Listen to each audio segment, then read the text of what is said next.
This is Kevin Pruitt with another episode of Rising Tide Startups, and my guests today are Bryan and Shannon Miles. Guys, thanks for joining us on Rising Tide. Thank you so much for having us on. We've had a nice little chat offline, and I think Bryan and I were probably separated at birth. I mean, it's really crazy just all the intersections our lives have had, and geographically, spiritually, I mean, all kinds of things. So, guys, this story's not about me. The story's about you. I would love for you to share your little background with our Rising Tide listeners.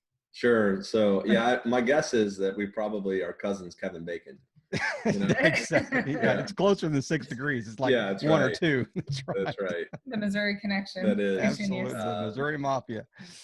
So we our story for our organizations actually kind of got started back in 2010. But to back up just a little bit, Shannon and I met in college. We met in the fall of 1995 at a Christian college in Ohio, Mount Vernon Nazarene University. And she was a freshman and I was a junior, and we just connected then. And a couple years later, as in he was at school scoping out all the freshman girls that were coming in. Of course. Yeah, he said he was like an official host. I've used that line. I mean, very important, when you're in a VP duties that he had to perform to welcome the new freshmen in. I was in student government, and that was a duty to scam on all the young girls. So we met then, and after college we moved to Atlanta, and we had professional careers for about 10 years. And I worked for a construction company that built churches and renovated churches around the United States. And I led a team of people. I was on the management team and was on the sales side of that business. And that was a really good career. And then Shannon worked for McKesson, which is a Fortune 10 company, a very large company. Most recently in project management. But in the summer of 2010, we kind of got to this place where we thought we wanted to do something for ourselves. And we were about 10 years into our career, thereabout. And we thought 12 years into marriage. Yeah. And our kids were 2 and 5. And we thought it'd be nice if we tried to do something. So we did a lot of due diligence over that summer. And we asked really smart people that were very successful in business about our ideas and just got their feedback.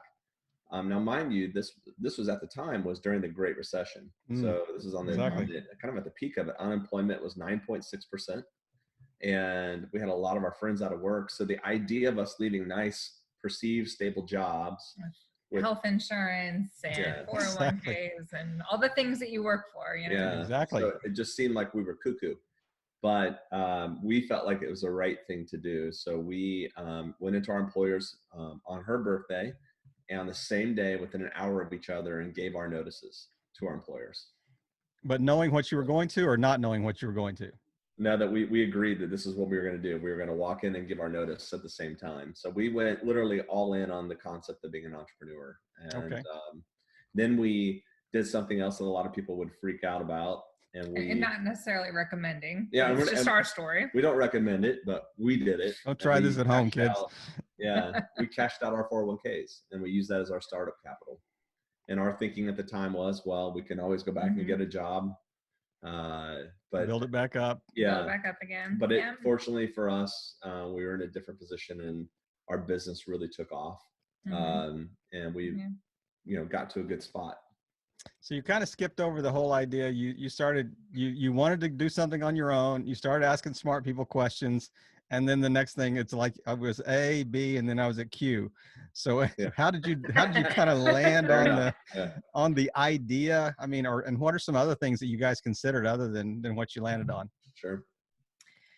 Well, when we were trying to figure out exactly what business we wanted to be in, ironically, the first idea that we had is the one that is still our core business today, which is virtual assistants. And it was bred out of the idea that, we were living in the North Atlanta area. Bryan's company was based in Ohio. His assistant, and I'm going to use air quotes for the audio, like his virtual assistant, because that really wasn't a term at the time, was in Charlotte. And the two of them just worked really well together, maybe saw each other a couple times a year, but were able to accomplish so much as a team that we thought, man, if we could create a company around how this works, teach people how it works, find great people to do the work, like scaling at the time, we just served churches. So scaling churches could really take advantage of resources that were not otherwise available to them. So that very first concept of virtual assistants for churches and ministries is still the core of what we do today. Now, that said, I think the next service we launched was a virtual executive pastor service, which was something that a lot of people were curious in, but nobody wanted to buy. So that was a dud. and then in January of 2011, we launched a bookkeeping offering, which at the time was a very prevalent outsourced service that churches use. So that we partnered with somebody in that, and that took off very quickly, and is another core offering that Belay still has today. So we definitely have tried some things over the years that have worked, and tried some things over the years that were great ideas that nobody wanted to buy. So I just scrapped those. Exactly. Yeah. Yeah. So, but it sounded like, I mean, you were already in kind of the church space.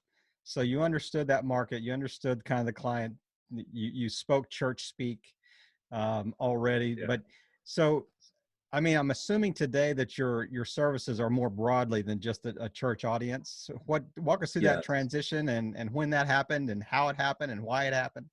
Sure. So back in the summer of 2011, so 9 months into our business, we were actually ironically on vacation, and Michael Hyatt, who is a pretty well-known author and at the time had just left being the CEO of Thomas Nelson, a publishing group, he tweeted, which, you know, when people still use Twitter. I think a lot of people do. Yeah.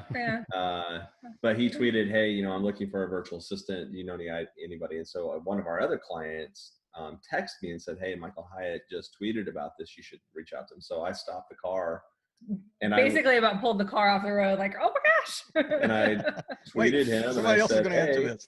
Yeah. We knew he was a big deal. Yeah. So I said, hey, I own a virtual assistant company. I'd like to talk to you. So he DM'd me back and forth, and we talked about 2 hours later, had a nice chat. And then the next day he asked for a contract.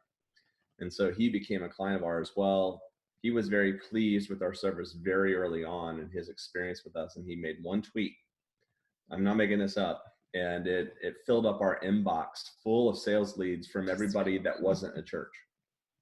So from that point forward, we basically were just totally consumed by, you know, a physician or an attorney or a CEO and everything that wasn't a pastor. And so we knew that we were onto something, like there was something bigger, broader going on. And we knew that there was application for our services in other ways beyond just where we had initially started with church. Wow. And this is, did you say 9 months after you had launched? Yeah. Yeah. Yeah. We call it our Oprah moment. It is certainly your aha moment for sure. Yeah. So, but walk us through kind of the first 9 months. I mean, growth was obviously fairly steady. And I mean, it was probably just you two guys, and then you were just onboarding people as needed, I would assume, at least initially. Is that right? Yeah. So if I think back to the first 9 months, you know, a lot of it was just all the heavy lifting of starting a business, you know, going through the incorporation, setting up a website, contracts, marketing, client onboarding, like all the heavy, you know, how are you going to pay your bills, you know, setting up QuickBooks, like all the things. Exactly. And even from the very beginning, though, we contracted with Bryan's virtual assistant for 5 hours a week because we knew that we were going to need help administratively to get started. Yep. And so Bryan and I are gifted very differently. He's big picture, visionary, sales, marketing, brilliant. And I'm more operations, execution, client facing, onboarding, project management, legal. So we kind of took those two different, you know, groupings of skill sets and divided and conquered in the beginning. And one of the things that fell on my plate was finance. And I wouldn't say it's my gifting at all, but it fell within the realm of operations. So I got QuickBooks set up. I'm like, I can do this. And very shortly after, Bryan's like, we're going to outsource that too. So it was a lot of, you know, figuring out what we needed to keep and what we needed to outsource, just like our customers were having to figure out, right?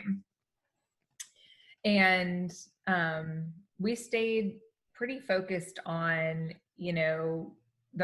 the network that Bryan had established through his former job. And I think if anybody's listening and they're just getting started and they're trying to figure out the market that they should go after, I think one of the key factors of success for us early on was going really deep in one sector.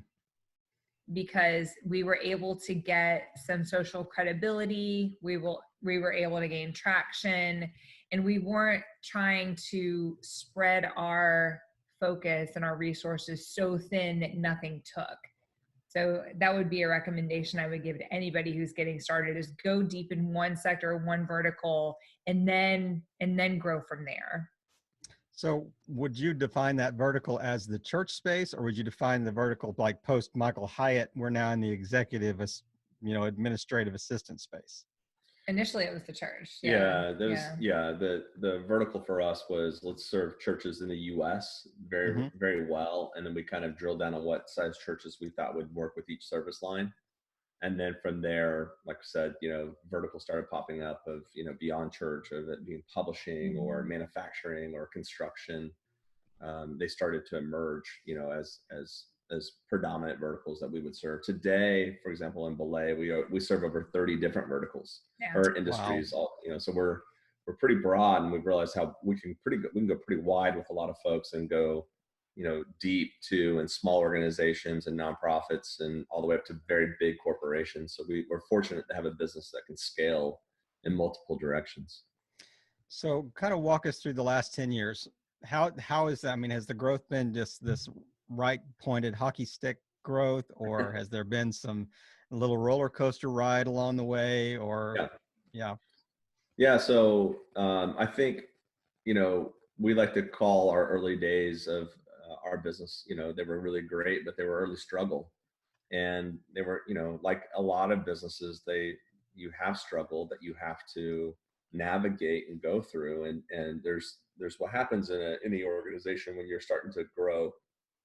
You have a group of people on your team, and everybody's wearing multiple hats. You're essentially your general practitioners. One person's doing 3 things over here, another person's doing 3 things. And then finally you get to a place in your business, maybe around 15, 20 people, where you can go, time out. Okay, Bob, you get to do this one thing really well. And Sally, you get to do this thing really well. And Bryan, you get to do this thing really well. And so you move from this place of being general practitioners to specialists. And that's about the time in our business where we saw it really kind of hockey stick. And we were fortunate. We broke even in our business around 14 months in.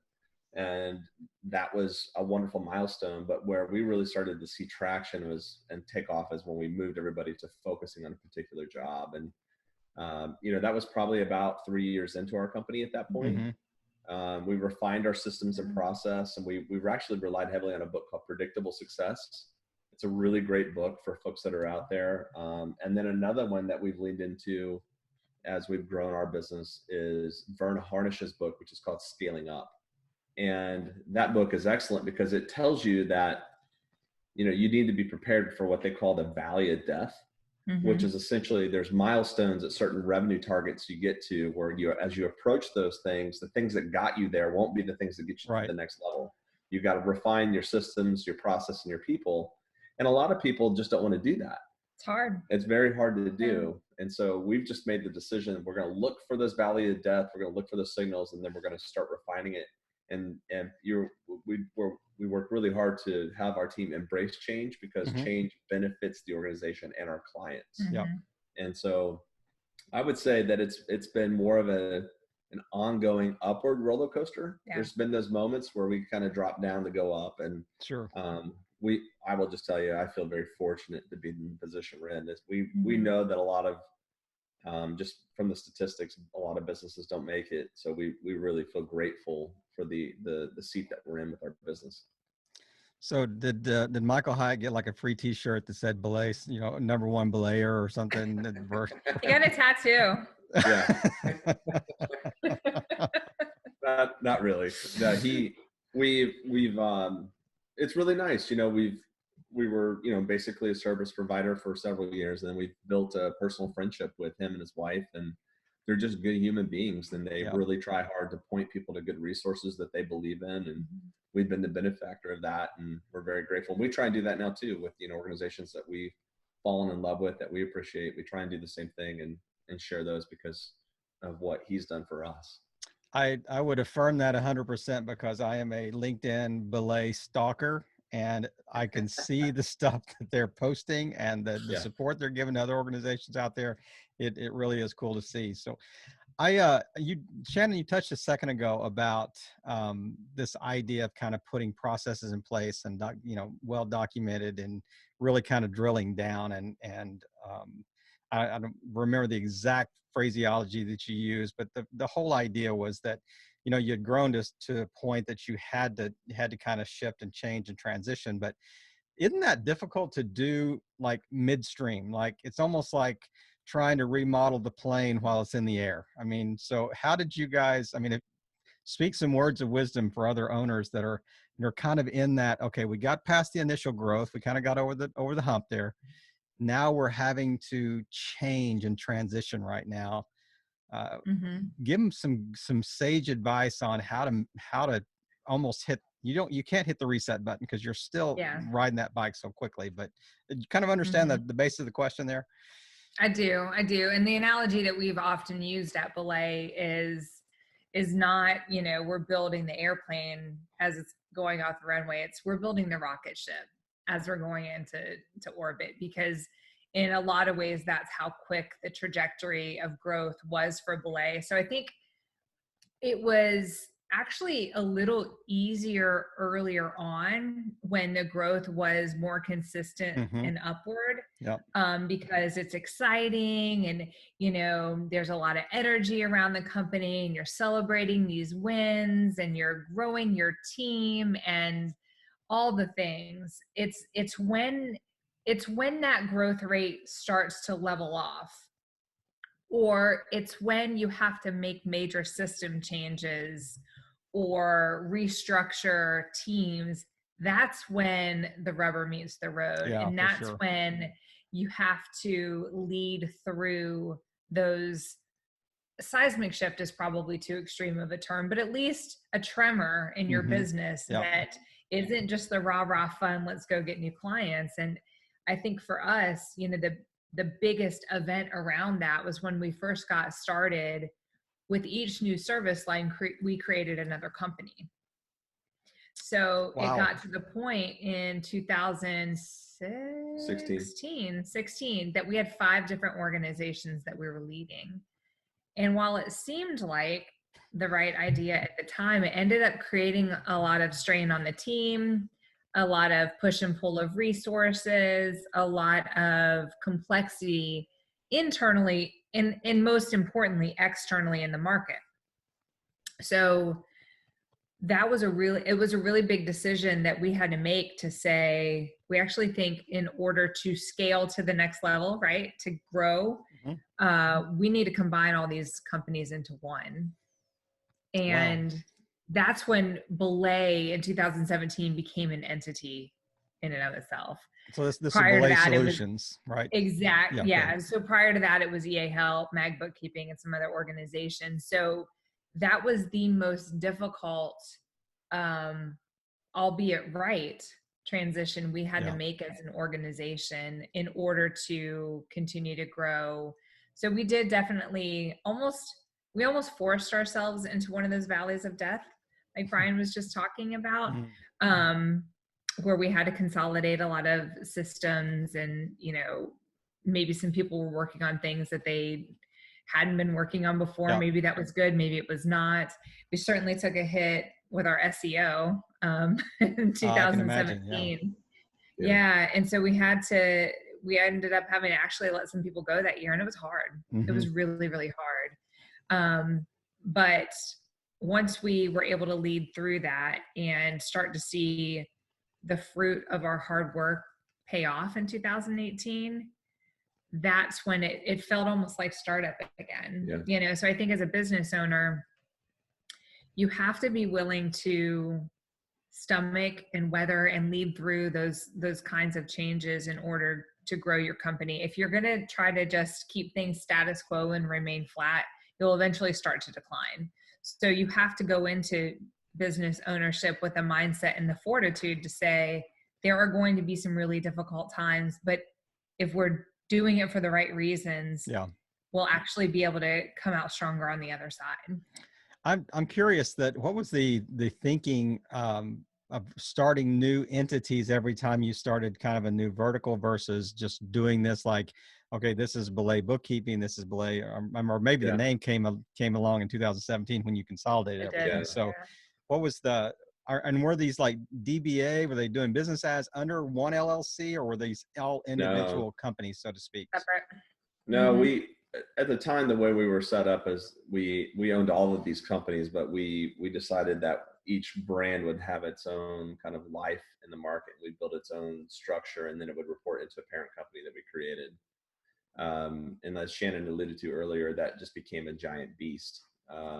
You know, and it was a lot of different reasons why we made that change happen. A lot of it was because we were confusing the market with multiple brands and selling to the same audiences with multiple brands versus just being one brand. Yeah.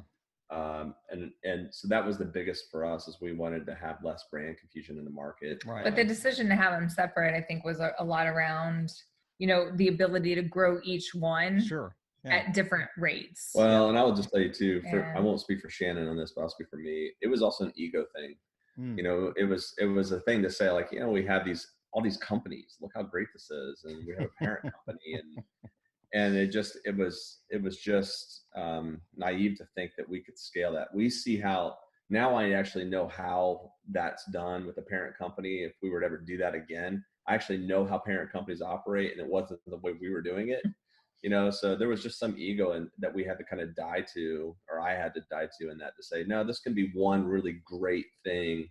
And I think Belay encapsulates it really well. I mean, Belay is a rock climbing term, or a climbing term, and we're in a support role to help our clients climb higher. And that's what Belayers do. So the Belay meaning has taken on really a cool life of its own. And a lot of people, once they understand that kind of that visual, they go, oh, I get it. This is really cool. You guys do really support your clients in this way. So it's a quick little side note here. The first time I ever heard the word belay in my life was at a university in Springfield, Missouri, when I was scaling down the side of the football stadium on a military science course, and thinking, I am very grateful that there is someone down there belaying for me, because I would end up in the parking lot as an oil slick. And so it's another intersection with our guest today. But I wanted to ask you guys, and either one of you take this one, but the idea as a business owner, there are so many opportunities that kind of come across your desk, and so many shiny objects. And it seems like to me that you guys have navigated that pretty well in the last 10 years. I mean, you started, you know, you've taken new opportunities, but they've at least been in the same quote family, so to speak. You know, they're complementary in the way they function. But how do you deal with that as a business owner, especially if you're a visionary and you can, you know, if what's the old adage that says, when you're a hammer, everything looks like a nail? I mean, you know, so give us some wisdom in that, like, people that want to listen that just have this squirrel moment all the time, you know, how do you deal with that? That is so funny. We sit on a fair amount of podcasts and interviews, and rarely are we ever asked that question, but it is definitely something that we have had to navigate along the way. I think especially once you start getting some traction in the market, then more and more people start to approach you of, Absolutely. Hey, have you guys thought about doing insurance? Have you guys thought about doing health, like HR oversight? Have you thought about doing legal industry support? It's like, once you start hitting radars, there is no shortage of opportunity to filter through, in addition to all of the ideas that you want to explore as a business owner. And I think saying no more than yes has saved us from a lot of rabbit trails that we could have gone down. Yeah, not every opportunity is qualified. Yeah. And I think that's true regardless of whether you're leading an organization that's for profit or nonprofit. There's just, you have to qualify opportunity and make sure that it makes sense and you can look around the corners with it. Most times, what's the most obvious opportunity in front of you, it's some iteration of that, and its future is what you actually end up going to market with. Mm-hmm. So, right.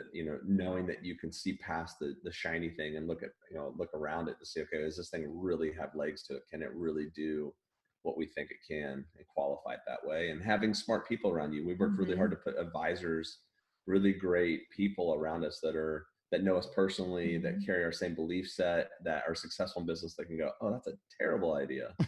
Like, don't do that, or they'll say, yeah, you really should look at that. Having a group of advisors around you is really wise. And we encourage entrepreneurs to do that. I was kind of wondering if you were going to answer and Shannon, I speak to you right now. So Mr. 50,000 foot over there keeps bringing ideas home and you keep going, that's a great idea, but let me tell you the 10 things that we've got to do to make that work. Yeah. Or here's the 50 we can definitely take it there. I mean, he is the visionary, and he has come up with a lot of great ideas, and a lot of ideas that may be great and the timing was off, or they just weren't great at all. That's a good point. But you need that. That's fuel for your business, right? But not, like you said, not every idea is qualified and not every idea is worth pursuing. So we've adopted the, Andy Stanley, wow, not how approach to that. Me being the, okay, how are we going to get this done kind of thinker, like instead of, and complicating the fact that we're married, right? Instead of him saying, hey, I have this idea, my first response can't be, well, how's that going to happen? And we have these 10 other things that we've already agreed to. It's just giving him space to just saying, wow, that's a great idea. Let's talk about that. And giving it space to process. He's very much a verbal processor. And he may be the one to say, now that I'm thinking about it more, this doesn't make sense. Or he may, talk me into it and we slot it or whatever. But I think for the sake of our marriage and the growth of our business, we've had to navigate how to have that balance of great ideas and opportunities to explore, also with the filter of knowing it's going to take time, money, and resources to do them. And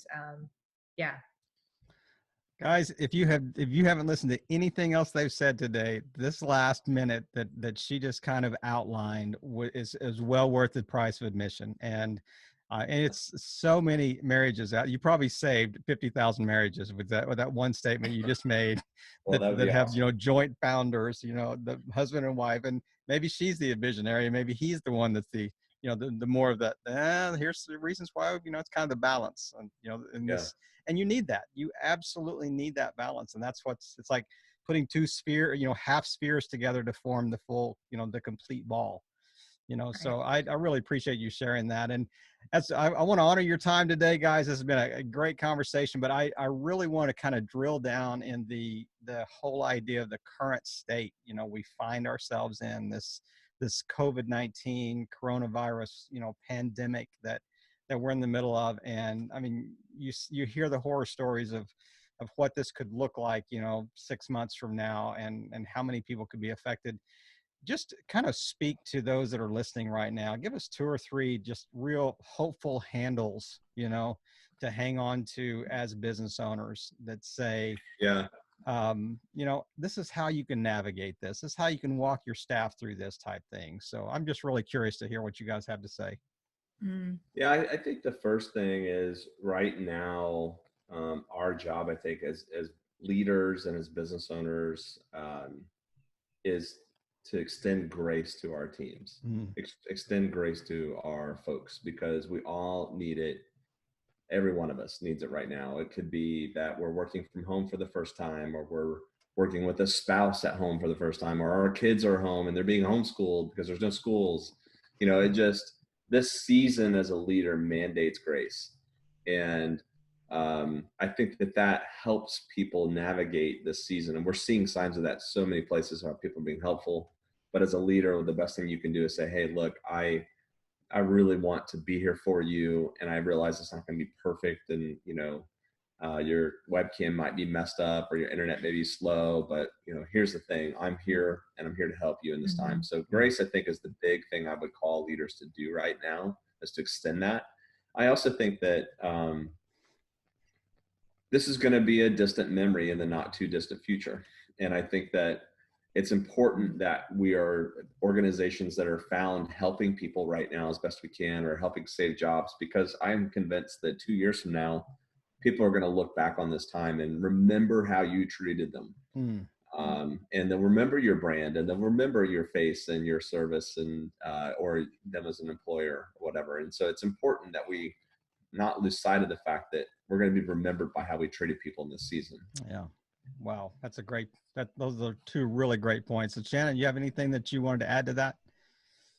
Yeah, I think communication is so vitally important. I mean, there's no shortage of information coming out right now, but if you're leading any amount of people in your company, then the onus is on you as the leader to communicate to your team the reality of the situation and the hope that you have for the future, and maybe solicit their feedback for some creative things that you can be doing during this time to move your business forward and not be paralyzed. I think we've seen some amazing leadership rise up during this season of time, where leaders have been sending videos to their teams, where they've been calling them on the weekends, checking in to see how they're doing and what they need, to create kind of virtual get-togethers just for the team to be able to express their feelings and their concerns, but knowing all the while that whatever information you're communicating to your teams, they're filtering it through, what does this mean for me? What's going to happen